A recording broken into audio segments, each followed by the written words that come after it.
Hola, buenos días, buenas tardes para todos. Estamos en una nueva actividad de la Teleclínica ECO de COVID prolongado en América del Sur. Este programa de teleclínicas de ECO, como saben, de la Universidad de la República del Uruguay y el Instituto Nacional de Infectología de la Fundación Osvaldo Cruz de Brasil. Es un programa de desarrollo profesional continuo orientado a los profesionales de salud de América del Sur que comenzamos el año pasado y nos reunimos dos veces a nivel mensual. Hoy estamos ante una nueva actividad y le damos la bienvenida.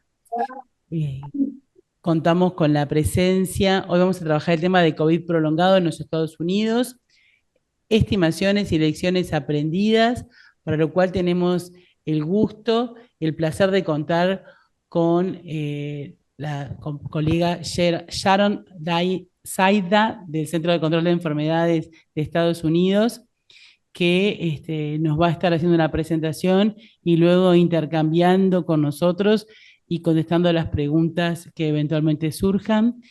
Les recordamos a todos que tenemos traducción simultánea en español y en portugués, que también hoy contamos con traducción en inglés. Pueden seleccionar su idioma en el menú inferior. Les recordamos mantener la cámara encendida y el micrófono inhabilitado si no están utilizando la palabra, y levantar la mano para solicitar la palabra o utilizar el chat para intercambiar. Le damos entonces la bienvenida a Sharon Zaida del Centro de Control de Enfermedades de Estados Unidos y los invitamos a todos a participar activamente posteriormente a la exposición. Muchas gracias. Bienvenida. Thank you very much. It's wonderful. Muchísimas gracias. Es maravilloso estar aquí. Voy a comenzar compartiendo mi pantalla. Bueno, muchas gracias. Thank you very much for Muchísimas gracias inviting me por invitarme to be here. It's wonderful to have the a opportunity to estar talk con with ustedes you. hoy. Es Today I'm going to muy talk bueno tener la about our oportunidad public de health hablar. approach to long Hoy COVID vamos in a the hablar United del States, enfoque de salud present some pública al estimates of COVID some of the prolongado lessons that we've en learned. Estados Unidos y hablaremos de algunas de las lecciones aprendidas. Public Realmente health surveillance hemos approach to tomado long un COVID. enfoque de vigilancia de Understanding salud that public pública health para surveillance COVID is our prolongado foundation for en el making decisions entendido in public que health. es un sistema para tomar With this in decisiones mind, we en understand that there's salud a need pública. for systematic collection, management, Comprendemos que hay una analysis, necesidad and de recabar interpretation of información, data de related to gestionarla, de long COVID. analizar los datos All of vinculados al this COVID needs to be prolongado followed y de by interpretar. dissemination of Y these todo eso findings, debe ser seguido de la and difusión de todos ultimately that esos these data are hallazgos. Y de used to última, esos stimulate datos se public deben health utilizar action. sistemáticamente para And this slide estimular here la depicts acción this a as a nivel de la salud continuous pública. cycle En esta because diapositiva lo mostramos we como un realize ciclo that once we continuo, have porque nos damos one cuenta que una estimate vez que or tenemos understanding of long COVID, una comprensión everything changes, de and lo we que need es to constantly be COVID prolongado, collecting todo data, cambia y tenemos que estar analyzing it, and recabando looking datos at these continuamente, results. analizándolo y viendo los resultados e interpretándolos.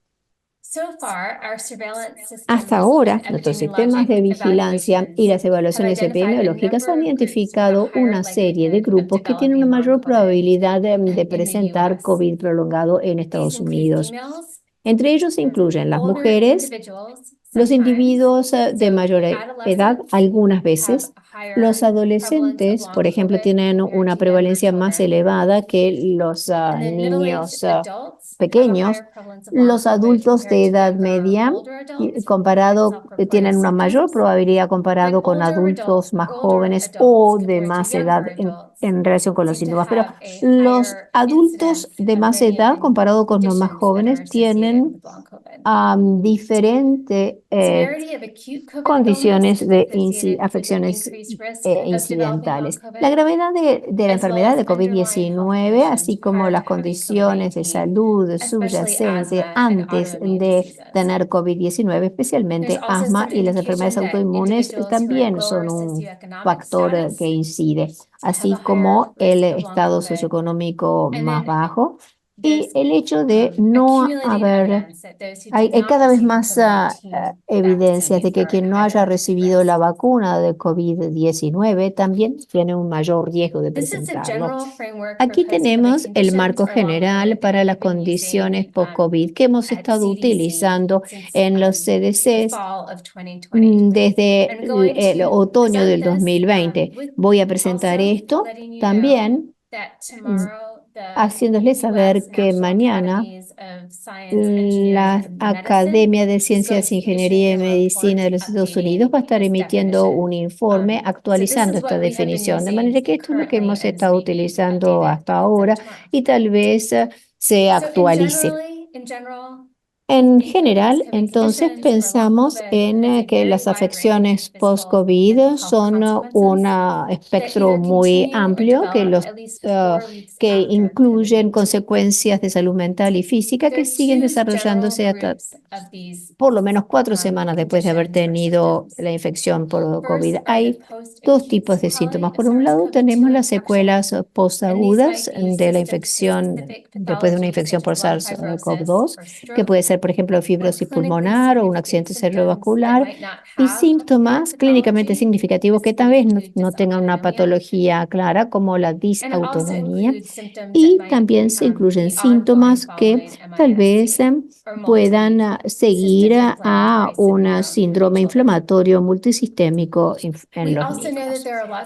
También sabemos que hay una serie de consecuencias generales de enfermedades y hospitalización debido a COVID-19, incluyendo el síndrome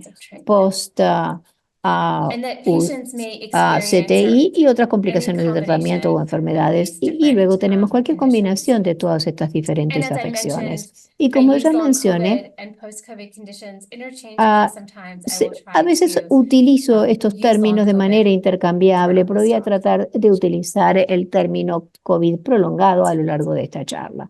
De manera que tenemos que reconocer que la vigilancia de COVID prolongado es complejo y no hay una respuesta fácil para abordarlo.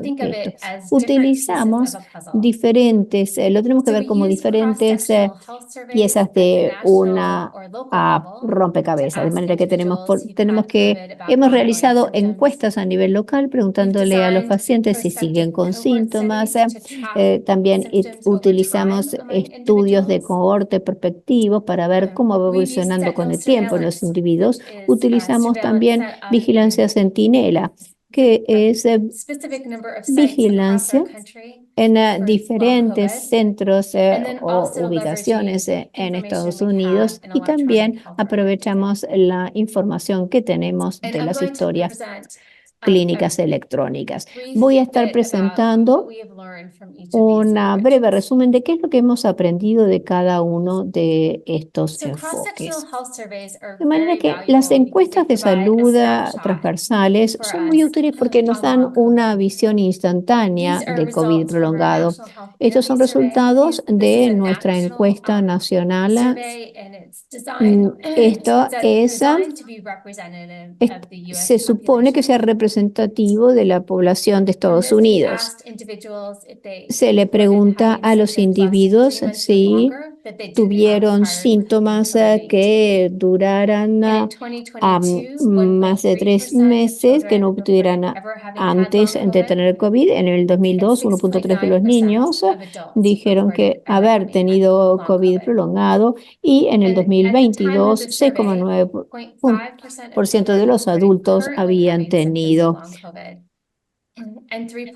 Y 3.5 de los adultos actualmente informan tener síntomas.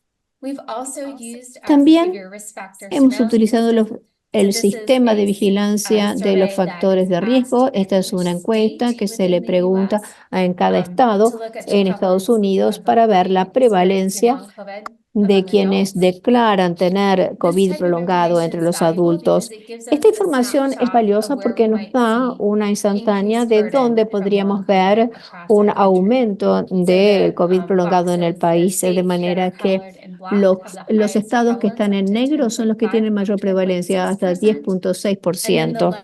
Y luego los de colores más claros y los rayados son los que tienen las cifras inferiores. Y ustedes pueden ver que varía enormemente. Puede ser que algo de esto sea por la prevalencia de la infección por COVID o también por cobertura de la vacuna. De manera que los estudios de cohorte prospectivo son muy valiosos para dar información sobre la persistencia de nuevos síntomas a lo largo del tiempo. Aquí tenemos un estudio que comenzamos en diciembre del 2022 y que seguimos hasta marzo del 2023. Es el estudio INSPIRE, que incluyó una serie de jurisdicciones y de estados en Estados Unidos y incluimos a todos los alumnos, a todos los pacientes que tuvieran este tipo de sintomatología. Estas cifras son un poco difíciles de leer, pero quisiera presentarlos para darles a ustedes una idea general del patrón que vemos en cuanto a los síntomas. De manera que las líneas en azul arriba de cada una de estas cifras son individuos que tuvieron pruebas positivas de SARS-CoV-2 y abajo tienen los que fueron negativos en rojo. En el eje de la X es en qué momento se hizo la pregunta. A nivel inicial, en el momento de las pruebas y luego cada 2 meses. Y los círculos llenos son cuando hay una diferencia significativa y cuando están en blanco quiere decir que no hay una diferencia significativa. De manera que si nos concentramos a izquierda, arriba, esto es informe de cualquier tipo de síntomas, vemos que los individuos que tuvieron pruebas positivas tenían más probabilidades de haber comunicado síntomas en cualquier momento hasta 2 meses. Y ven ustedes allí, no hay diferencia entre los grupos. Y también vemos que los síntomas caen drásticamente después de los 3 meses para los individuos y luego se hace una meseta entre los 9 y los 12 meses. Utilizando datos electrónicos para estimar el riesgo.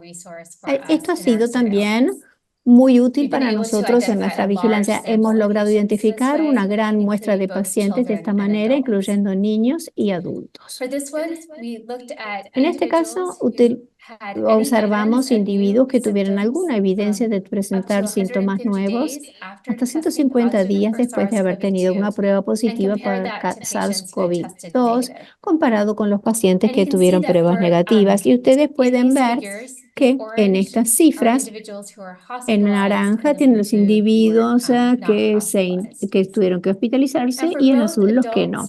Y tanto para adultos como para niños, arriba están los adultos y abajo los niños, vimos un aumento de riesgo para que presentara cualquier síntoma comparado con los que tenían pruebas negativas entre los que se internaron. Y los que se internaron también los que comunicaron 2 o más síntomas y fatiga. Y no vimos un aumento entre los adultos de un riesgo de que los síntomas tuvieran una mayor probabilidad con respecto a los que tuvieron pruebas negativas. We've also been able to use electronic healthcare data to estimate the excess direct medical care costs among children and adults. Logramos utilizar datos para evaluar los costos médicos directos para los niños y los adultos y vemos que hubo un aumento de 1.7 veces comparado con los pacientes que no tenían evidencia de COVID-19 en los 6 meses. En el caso de los adultos, los costos médicos directos fueron 1.5, 56 veces más alto en los casos comparados con los controles. Y esto implica que hay un esfuerzo del sistema de atención. Quiero destacar nuestro programa de vigilancia de Centinela, que se llama Track PCC, que es el de seguimiento de las afecciones post-COVID-19, para poder medir el impacto de estas afecciones y la carga para las poblaciones que tienen pruebas positivas. Aquí tienen ustedes los diferentes estados, incluyendo una combinación de vigilancia pasiva, donde utilizamos las historias médicas electrónicas de los pacientes para verlas, y también vigilancia activa. Nosotros nos ponemos en contacto con los pacientes que tuvieron pruebas positivas de SARS-CoV-2 a los 3, 6, 12 y 18 meses posteriores a la infección para poder recoger más información sobre la duración y severidad de los síntomas, de qué manera impacta en sus actividades, en la utilización de los servicios de salud. Los quiero dejar entonces con algunas conclusiones clave. Lo primero es que el COVID prolongado es muy complejo y que requiere múltiples enfoques para comprender la epidemiología y para monitorear las tendencias. Hay algunos retos que tiene la vigilancia en salud pública de COVID prolongado. En primer lugar, los síntomas y las condiciones asociadas con COVID prolongado no ocurren únicamente por haber tenido una infección de SARS-CoV-2. Por lo tanto, puede ser difícil atribuir los síntomas también por falta de pruebas o de diagnósticos de COVID-19, y también queremos seguir viendo el impacto de la vacunación por COVID-19 y las infecciones previas. Y de última, las organizaciones de salud pública son cruciales para crear capacidad de atención clínica, para avanzar la conciencia del público. Y con eso entonces tomaremos preguntas. Muchas gracias, Sharon. Realmente estuvo muy clara la presentación y creo que el trabajo que mostraron es una base muy importante para seguir pensando en conjunto las implicancias y las perspectivas en el contexto del COVID prolongado, así como la estimación de los costos, que también vemos que tienen un impacto considerable. Les recordamos a los participantes que pueden levantar la mano o enviar preguntas por el chat. Creo que yo voy a empezar por alguna de las cosas que me llamaron la atención y que quería consultar. El estudio, el INSPIRE que mostraste, entiendo que se hizo entre el 2022 y el 2023.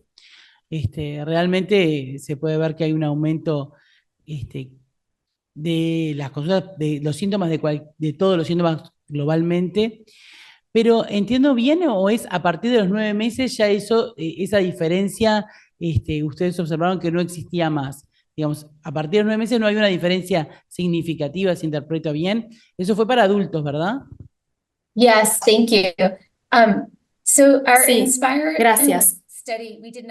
Sí, el estudio INSPIRE no mostró diferencias significativas entre los positivos y negativos para SARS-CoV-2 de los 9 a los 12 meses. Hay una serie de diferentes posibilidades que lo puedan explicar. Uno es que todos los que se registraron en ese estudio de cohorte tenía evidencia de haber tenido síntomas tipo COVID en el momento en que se inscribieron. Un grupo tenía pruebas positivas y otro negativas. Nosotros no tuvimos demasiadas oportunidades de estudiar el impacto a largo plazo, los síntomas a largo plazo de los individuos con otras enfermedades respiratorias. Antes de la pandemia de COVID-19 no se habían hecho tantos estudios, de manera que parte de lo que observamos tal vez sea simplemente lo que ocurre normalmente después de enfermedades respiratorias agudas. Algunas veces a la gente le lleva mucho tiempo poderse recuperar. Sí, sin duda es una visión muy interesante porque creo que en todo el mundo pasa un poco esto. Raras veces tenemos como nos pasó con el COVID, una pandemia con estas características, con tan rápida dispersión a nivel mundial y que genere tan rápidamente que una proporción importante de la población adquiera y además por primera vez la infección, lo que también probablemente tiene implicancias. Y también es cierto que en la práctica clínica siempre algunos pacientes después de las infecciones respiratorias pueden tener síntomas persistentes o nuevos, particularmente los respiratorios, o por lo menos es lo que tenemos los clínicos la percepción de ver. Pero bueno, también en la parte de autoinmunidad, como se señalaba y como se ha estudiado históricamente, es probable que las infecciones jueguen un rol, al menos en parte de la población. Y creo que una de las cosas que señalaban inclusive en los aspectos de vigilancia, de qué personas tienen más probabilidad de desarrollar síndrome de COVID prolongado. Pero bueno, también que las vacunas tengan un impacto allí también juega con un rol hacia a la parte de la infección, ¿no? Yo entendí bien, y ustedes el track post-COVID condition lo siguen actualmente. Eso es algo que están haciendo en forma activa de ir a hacer un seguimiento de las personas que testean positivo. Eso es algo que tiene institucionalizado en varios estados, por lo que me di. Creo que es una opción muy interesante porque además va a tener datos de largo aliento. Y eso sí que da una perspectiva diferente. En el estudio que ustedes hicieron no buscaron anticuerpos contra el COVID, contra el SARS-CoV-2, en los que testeaban negativos. O sea, no buscaron si había tenido anticuerpos de antes, o yo entendí mal. Right. So first for the INSPIRE study, En primer lugar, en cuanto al previous estudio antibodies to INSPIRE, SARS-CoV-2. en ese no hicimos pruebas de For our anticuerpos TRACK-PCC previos study a that COVID-2. started in the Para el fall of estudio 2022 and is TRACK-PCC, eso ongoing, we plan comenzó to en do that otoño for del another 2022 y 2 actualmente to sigue 3 y years, and pensamos we are prolongarlo getting our 2 o first 3 años set of más. data from that, Y estamos that teniendo los surveillance primeros system datos and hope de to ese publish on that sistema de soon. And I vigilancia agree that will be y very lo vamos a important for us to publicar look at. pronto. Y estoy de We acuerdo have que looked será at muy interesante antibodies para ver eso. and report of ongoing symptoms, and we actually Hemos have estudiado los published that anticuerpos study en los with the síntomas en American Red curso y Cross. So the publicamos un American Red Cross estudio and a number con of la blood donors, Cruz Roja thousands americana of blood que donors, tenían where donantes we de were able sangre, to miles de test donantes de the sangre, donated blood donde for nosotros COVID-2 pudimos antibodies analizar and la also sangre identify donada those buscando who anticuerpos de who had antibodies when they had an SARS-CoV-2 infection that e did not identificar a contribute aquellos to vaccination. And then que about habían tenido infección que no se 20% podía of those atribuir a la individuals vacuna. answered Un surveys, 20% de some esos on individuos prevalence of respondieron long COVID. encuestas And we did sobre los find that síntomas individuals para buscar who prevalencia de had COVID largo evidence y of encontramos que los individuos SARS-CoV-2 que tenían infection based on the evidencia antibodies de or infección de self-reported testing SARS-CoV-2 en base a were los more likely anticuerpos, to report pruebas ongoing symptoms that autoinformadas, lasted tenían más 5 months. probabilidades de declarar síntomas prolongados que duraran por lo menos 4 semanas.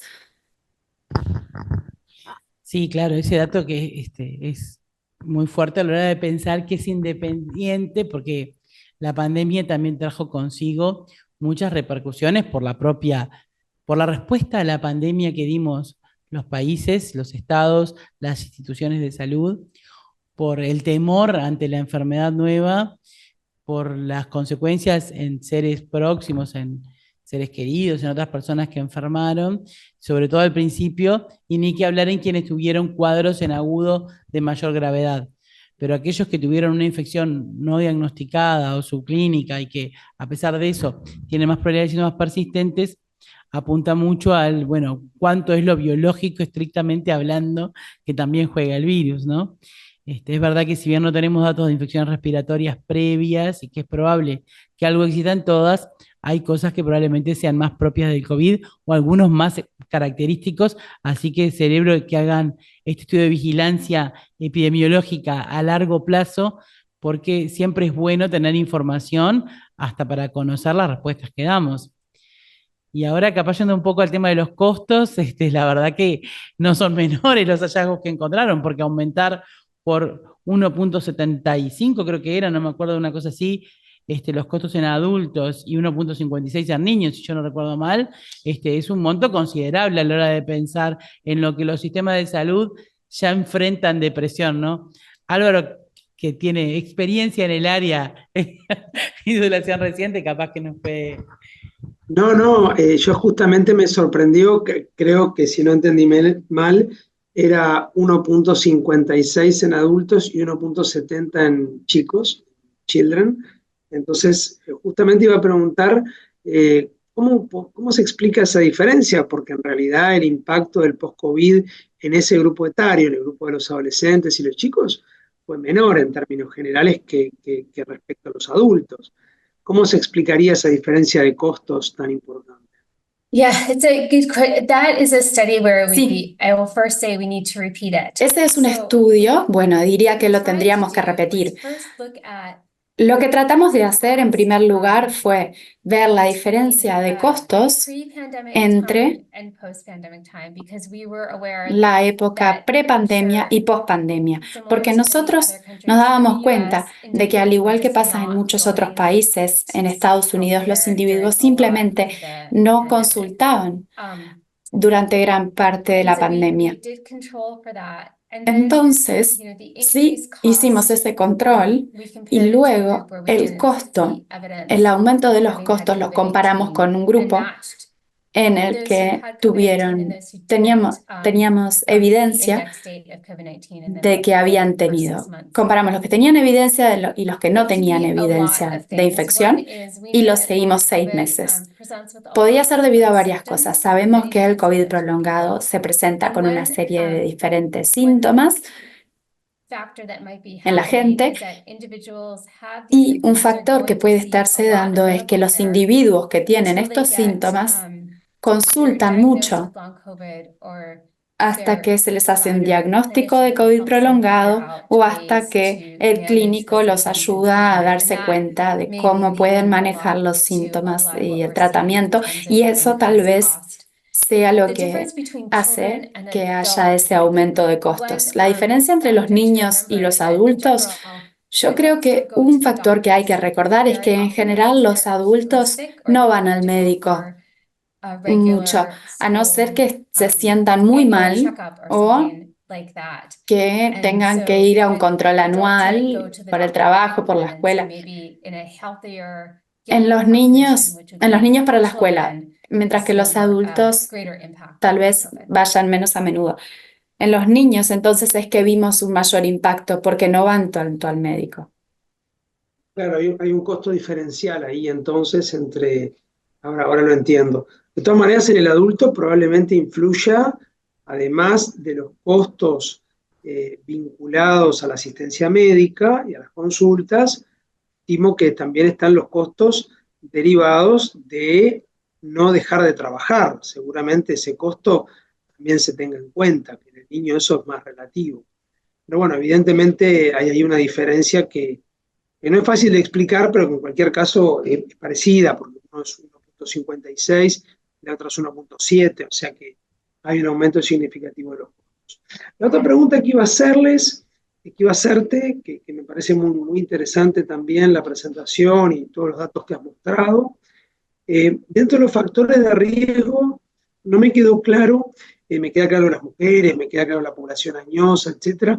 ¿Cuáles son las comorbilidades de base que aumentan el riesgo de long COVID en vuestra base de datos, en vuestro estudio?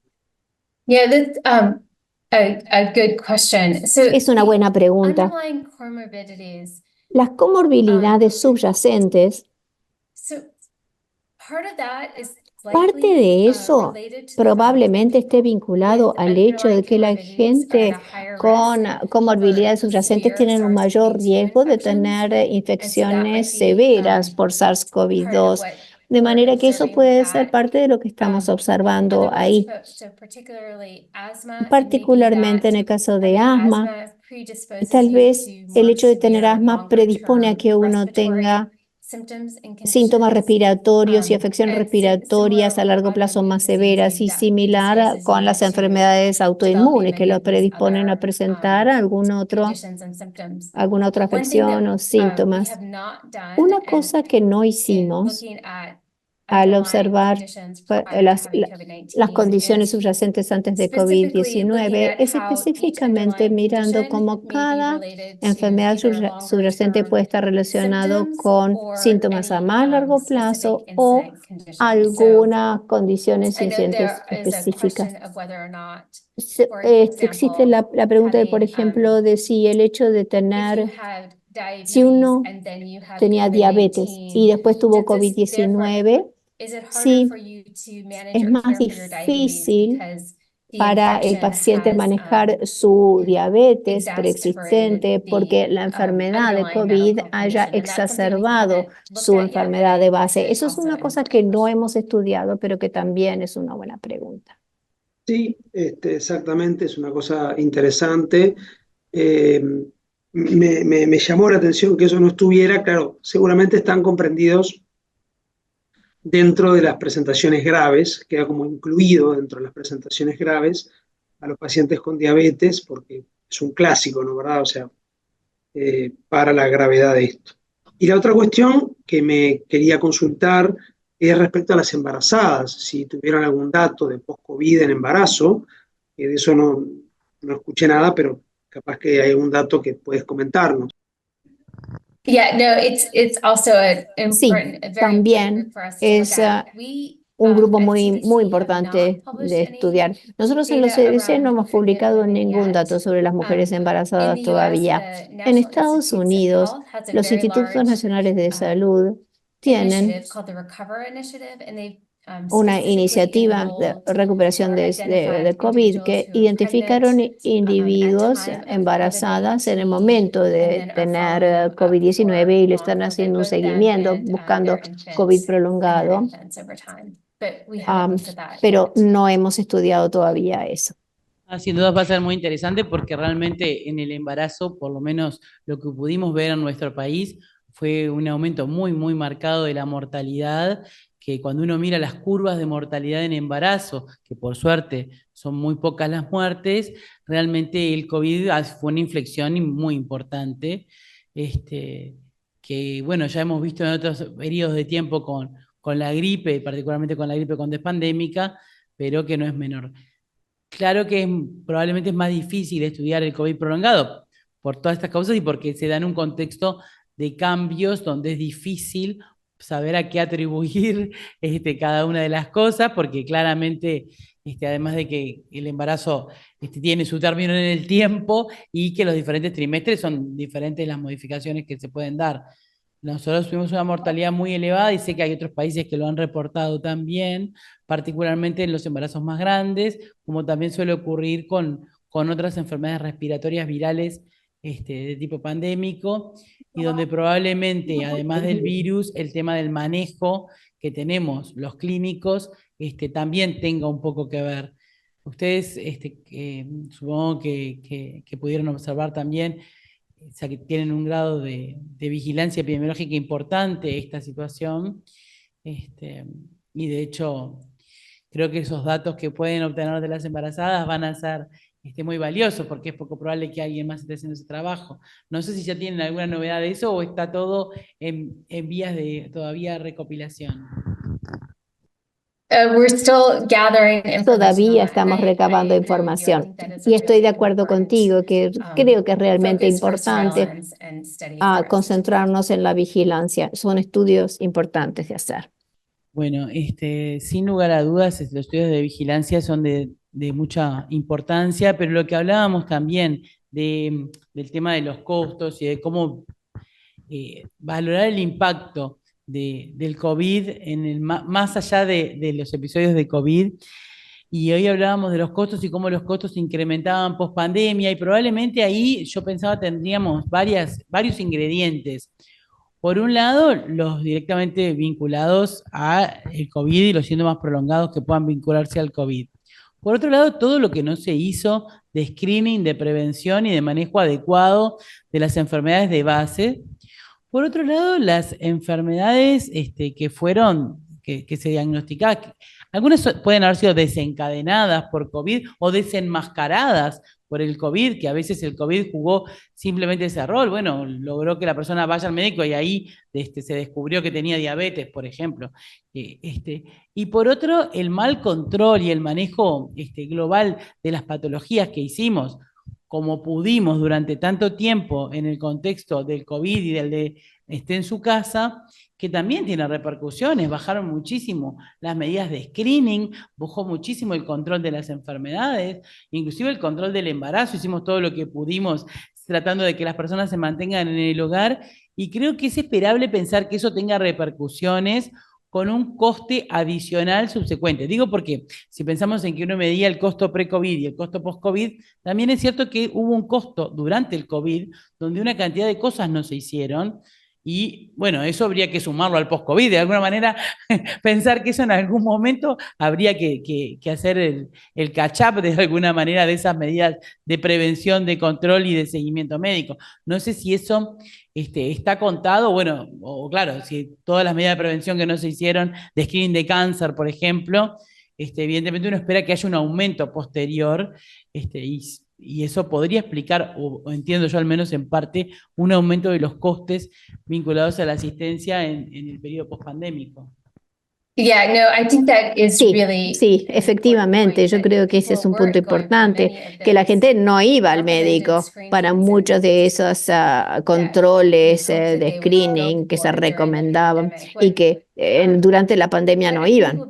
Ahora, lo que yo creo que sería interesante y difícil para nosotros de ahora en adelante es poder ver cuáles son esos costos ahora. Ahora que estamos en una etapa pospandémica, volviendo a la normalidad, donde esperamos que la gente esté recibiendo, se haga los chequeos más periódicamente, cómo pasa a ser, y ver si efectivamente hay diferencia de costo. Si me permite, es una Excelente. pregunta, Sí, perdón. Adelante, Henry. un tema que ha preocupado a diferentes autores y que a mí me preocupa personalmente, es el análisis del exceso de muertes en los últimos años en diferentes países. ¿Hay algún rol que se le pueda atribuir al COVID prolongado? Sí, excellent question. excelente pregunta. Hemos tratado de mirar, a ver, qué es lo que le podríamos atribuir al COVID prolongado, y por lo menos en Estados Unidos es muy complicado porque sabemos que hay una serie de muertes que en los certificados de difunción se los pone como COVID prolongado, pero en realidad no entendemos bien de qué manera se codifican en el certificado de función. Algunas de esas muertes aparentemente ocurren a las 2 semanas, por ejemplo, de que alguien tuvo una COVID-19, y otros pueden ser a los años. Entonces, si el COVID prolongado está aumentando a una serie de enfermedades crónicas como enfermedades cardiovasculares o renales o diabetes, que sabemos que todos ellos aumentan el riesgo de mortalidad, eso también podría estar asociado con el aumento a largo plazo del exceso de muertes. Sharon, yo iba a hacer otra pregunta que va más vinculada a, tú hiciste un comentario de que probablemente la vacuna haya mitigado y ahí ya hay algunas publicaciones al respecto, el efecto post-COVID. Pero quería preguntarte si hay algún dato también respecto a el uso de las terapéuticas en la mitigación del efecto post-COVID. Concretamente, a partir del estudio Recovery, se empezó a utilizar el tocilizumab, especialmente para los pacientes que se iban agravando. Entonces, la lógica determinaría que al usar precozmente el tocilizumab, a partir del estudio Recovery, de mediados del 2021, seguramente hubo menos casos graves y en consecuencia hubo menos COVID. Hubo menos COVID prolongado, menos long COVID. Entonces la pregunta es si eso se ha podido estimar, se ha podido verificar que efectivamente fue así, porque siempre sale lo de las vacunas, ¿verdad? Las vacunas, lógicamente, disminuyeron bruscamente tuvieron un impacto muy positivo en la incidencia del COVID y también en la incidencia del COVID grave, porque ese era un poco el objetivo, disminuir las hospitalizaciones, las presentaciones graves y las muertes, pero no me queda tan claro qué pasó con el uso de estas moléculas. Podría ser de dexametasona también, pero específicamente de tocilizumab, por ejemplo. Yeah, thank you. There haven't been as many studies Sí, looking at no ha habido tantos those estudios acute COVID-19 treatments. estudiando los longer tratamientos de term. COVID a And largo the, plazo. biggest impact is, El mayor or impacto, most studies have been done o la mayoría de los looking at estudios se individuals who were hicieron treated acutely viendo with, individuos que recibieron en agudo. Me olvido, siempre me olvido scientific names, but I remember de los the nombres brand name is científicos. Paxlovid, Si me so I apologize. Paxlovid, no me acuerdo del nombre The evidence of científico. individuals La treated with evidencia de los Paxlovid, individuos que recibieron and Paxlovid longer term outcomes is y los very resultados a mixed. largo There are some plazo groups es where it looks muy like it reduces long contradictorio. COVID, En algunos but grupos other se groups reduce el did COVID not prolongado, find pero an en otros effect. grupos no And there was encontraron just ninguna Friday, diferencia. a Y clinical trial hubo un published ensayo, se acaba de looking at publicar un the ensayo use clínico of estudiando, mostrando Paxlovid el uso de for Paxlovid individuals with long para COVID, individuos and con did not COVID find prolongado, y that no se after encontró individuals que had already been infected, already developed long una vez COVID, que that it los reduced the individuos ya symptoms. But tenían COVID prolongado, that is redujeran los clearly another síntomas. area Pero yo creo where que we eso have more work claramente to es do. otra área As en you la can, que tenemos que hacer más, from listening to me trabajar talk, más. there are Y yo many creo areas and que, many questions that we have, and there's bueno, a lot of work to hay be done todavía, to obviamente hay all que hacer this. mucho trabajo. Sí, sí, claramente ese es un aspecto no estudiado. Por eso te quería preguntar, capaz que es alguna publicación que tengan media pronta o algo que hayan revisado. Me da la impresión que no hemos podido todavía evaluar, no sé si lo haremos, el efecto de la dexametasona, incluso del tocilizumab, en estas presentaciones de post-COVID. Eso es algo que efectivamente todavía no está recogido en la literatura. El Paxlovid sí, claro, pero claramente tenía otro uso, no en los casos tan graves, sino en usos más precoces. De alguna manera, el tocilizumab, la dexametasona, la utilizábamos sobre todo para disminuir la gravedad devenida como consecuencia de la viremia, ¿no? Para mitigar la reacción inflamatoria provocada por la viremia. Y bueno, esa era otra de las preguntas. No sé si algunas personas del público tienen alguna pregunta para realizar.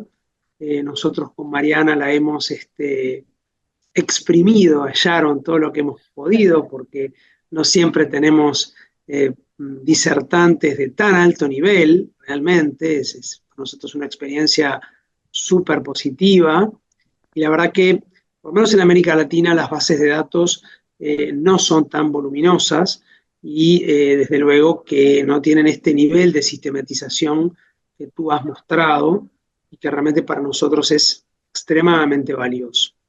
Entonces, queremos preguntarle a los colegas del público si tienen alguna otra pregunta.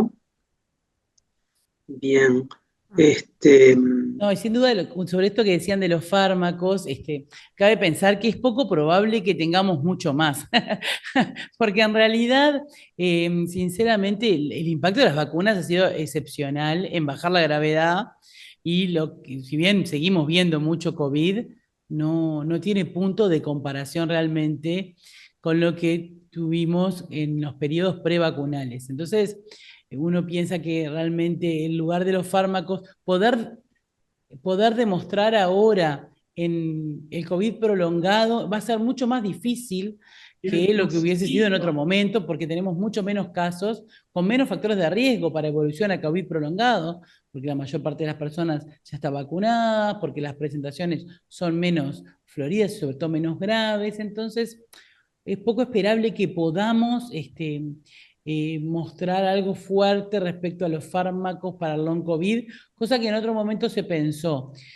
Y además, ahora yendo un poco a lo que un poco adelantaba Sharon al inicio, de que estamos en las vísperas de una nueva redefinición, que también un poco puede cambiar los tantos a la hora de pensar en la definición. Si cambiamos la definición de COVID prolongado, la mirada también puede cambiar y capaz que entonces hay que ajustar algunos de esos aspectos. Creo que va a ser una cosa interesante poder juntarnos a charlar con esta nueva definición sobre la mesa y ver el impacto que tiene en el pienso del COVID prolongado, en los cuadros clínicos y en el manejo, ¿no? Porque en eso sí, que en algún momento pensamos que íbamos a tener fármacos específicos capaz para el COVID prolongado, y cada vez se hace más claro de que no va a ser así, y que va a ser manejo más de síntoma a síntoma, cuadro a cuadro. No sé qué opinan ustedes, pero visto cómo viene la evolución, creo que vamos en ese sentido.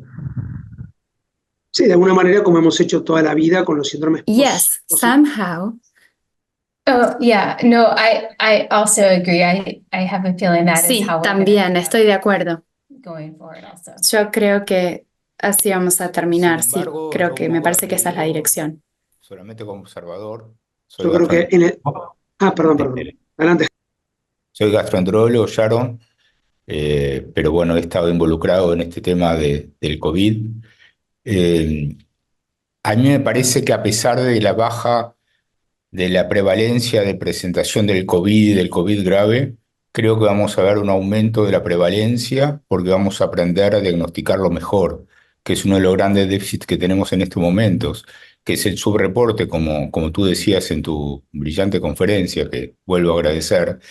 Y creo que si hacemos bien las cosas, si le transmitimos bien al sistema médico en todo el mundo globalmente, como que hay que pensar en el COVID prolongado, que es un poco el principal objetivo que nosotros tenemos con estas clínicas, creo que la prevalencia o el reporte va a aumentar y que igual nunca vamos a ver cuál es la verdadera prevalencia porque siempre va a haber factores como los que tú mencionabas, que la gente consulta poco, que se hacen menos test que lo que se hacían antes, etcétera, etcétera.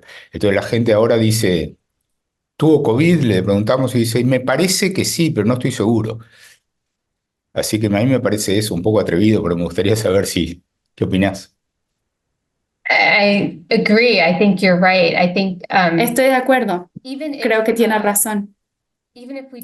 Incluso si no tenemos tantos casos graves de COVID severo, que lo hace más propenso a las personas para la persona de tener un COVID prolongado. Si hay más gente que aunque sea tenga un COVID leve, eso podría llevar a un aumento del número de la gente que tiene COVID prolongado, porque hay más gente que está en riesgo.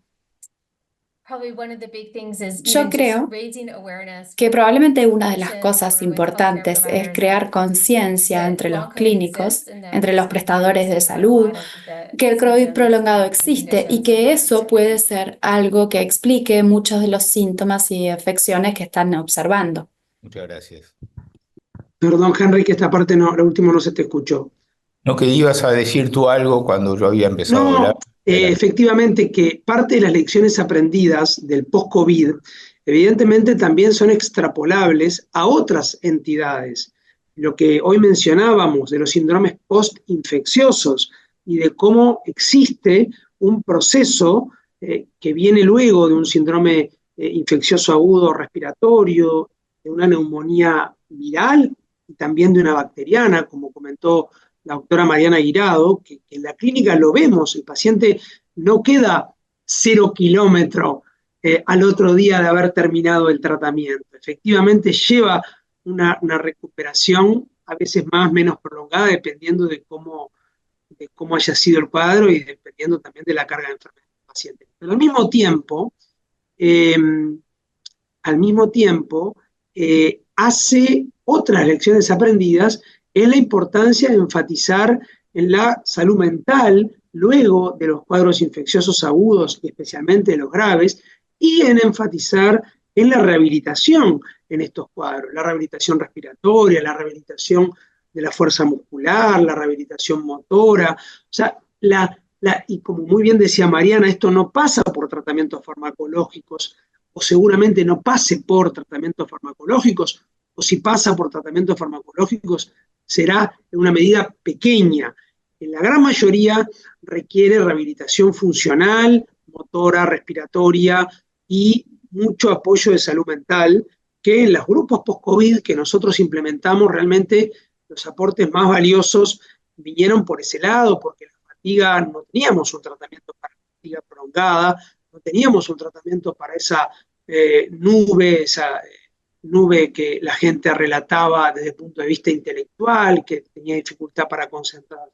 Eso requiere rehabilitación, en ese caso neurocognitiva, la fatiga más motora, y también recuperar un poco, por supuesto, la salud mental, que en el COVID especialmente se vio afectada porque las internaciones fueron con aislamiento, muchas personas perdieron a seres queridos y no pudieron despedirse de la mejor manera, en fin, hubo un montón de variables en juego que por supuesto tuvieron un fuerte impacto en la salud mental de la gente. Pero también parte de las lecciones aprendidas son, hay cosas que son comparables a otras infecciones y también tenemos que enfatizar en estos aspectos, y seguramente no tanto en los medicamentos, en lo que viene luego de la recuperación a las infecciones. Los médicos clínicos estamos acostumbrados a dar el alta cuando la radiografía de tórax se normalizó, los reactantes de fase aguda se normalizaron, al paciente se le fue la fiebre, no tose más, terminó el antibiótico cuando aplica, pero después viene lo demás, ¿no? ¿Verdad? El paciente se reincorpora a su trabajo y no puede concentrarse como antes. Y eso es algo en lo que tenemos que seguramente prestar un poco más de atención y fortalecer nuestros sistemas de salud. Creo que hemos aprendido muchísimo en esta charla, ha sido súper interesante para nosotros. No sé si me estoy perdiendo alguna pregunta que haya llegado al chat, Mariana, o alguno de los compañeros que nos hacen el soporte. No, algo? Hay comentarios respecto a lo interesante de la discusión, pero no ha llegado ninguna pregunta. Pero creo que capaz que estamos para dar el cierre, liberar Sí. realmente Liberar a Sharon, que ha sido de muchísimo aporte, y agradecerle enormemente su participación en esta teleclínica, y la esperamos en Uruguay cuando quiera, para ayudarnos a montar un sistema de vigilancia como el que tienen en Estados Unidos, que seguramente nos resulte de enorme valor y allane y nos resuelva las preguntas que hacíamos buena parte de nosotros, ¿no? ¿Verdad? Tenemos alguna ventaja porque somos un país chiquito, en eso somos en comparación. Claro, con Estados Unidos, con todos esos estados y con todas las reglamentaciones diferentes de los estados, acá es mucho más práctico. Te va a dar mucho menos trabajo, Sharon. Si me permiten una reflexión y un agradecimiento final antes de los avisos que hay que hacer para las próximas actividades. Decir que, Sharon, estamos muy, muy agradecidos por tu colaboración. Si hay algo que caracterizó a la pandemia fue justamente la colaboración entre científicos. Nos ayudó mucho a todos los países, seguramente el intercambio con otros colegas. A nosotros en Uruguay en particular nos fue muy útil, tremendamente útil. Algo que quizás sea triste para otros es que la pandemia empezó en otros países y los colegas de esos países estuvieron siempre listos, permanentemente las 24 horas, a colaborar con nosotros. No tenemos que decir eso ya fue y olvidarnos, sino que tenemos que decir eso fue un ejemplo del cual los científicos tenemos que aprender y mantenerlo en este tema y en otros temas. Y la verdad que ojalá podamos hacer lo que dijo Álvaro, empezar una línea de interacción con el CDC, que quizá tú puedas facilitar de alguna manera, y me tomo la libertad de seguir intercambiando correo electrónico contigo para ver cuáles podrían ser esos puntos de interés común. Muchísimas gracias. Nos sumamos al agradecimiento de nuestro director. Realmente ECO en ese sentido durante la pandemia ofreció una colaboración extraordinaria porque permitió juntar y nos permitió enriquecernos de un montón de experiencias de colegas de otros países, de colegas de España, de colegas de Estados Unidos, de colegas de Centroamérica, de argentinos también, y fuimos aprendiendo muchos también. Así que este es otro ejemplo del enorme valor de la plataforma ECO. Así que muchísimas gracias, Sharon. Sí, muchas gracias. La vigilancia epidemiológica juega un rol fundamental en este tipo de patologías, sin lugar a dudas, y hay que poder darle la relevancia que tiene y la difusión que tiene también, que a veces cuesta que se le dé el lugar que merece. Así que bueno, nuevamente agradecerte la presentación, la colaboración, e invitar a todos. Sabemos que este programa de Teleclínicas va a seguir. Tenemos la próxima pautada para el próximo lunes 24 de junio, a la misma hora que el día de hoy, de 12 a 13, en horario de Montevideo y de Brasilia. Ese día nos vamos a juntar a intercambiar y tendremos la discusión a propósito de un caso clínico, así que los invitamos a todos a participar y a sumarse, y agradecemos nuevamente la participación de Sharon en el día de hoy, y a todos los que se sumaron, a pesar de que hoy hubo mucha timidez por parte de los participantes. Los invitamos a seguir participando y conformando esta comunidad en este ítem. Muchas gracias a todos. Muchas gracias a todos. Efectivamente, el 24 de junio vamos a compartir un caso clínico interesante. Lo va a presentar un colega, compañero nuestro de trabajo, el doctor Federico Roca, y es un caso clínico bien desafiante donde pensamos que el paciente encuadra dentro de lo que podemos catalogar como un long COVID. O sea que vamos a tratar de extrapolar de todas estas evidencias que estamos tomando, de todas estas informaciones que estamos tomando, a la práctica clínica, a la asistencia diaria, porque de esa manera enriquecer nuestros conocimientos y lo que hacemos en el ejercicio de la profesión. Así que bueno, los invitamos a todos para el 24 de junio, misma hora, y como siempre en esta Teleclínica ECO. Un abrazo a todos y muchísimas gracias por participar.